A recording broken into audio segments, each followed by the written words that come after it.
This is a Lenovo laptop, came in with a shorted backlight, and testing the fuse. This is the backlight fuse, it's gone. And then after testing, the backlight itself seems shorted to ground. So this cap shouldn't be beeping here, and it is shorted to ground.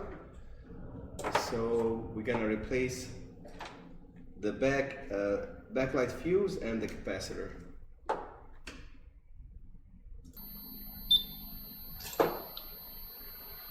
Alright, new fuse and a new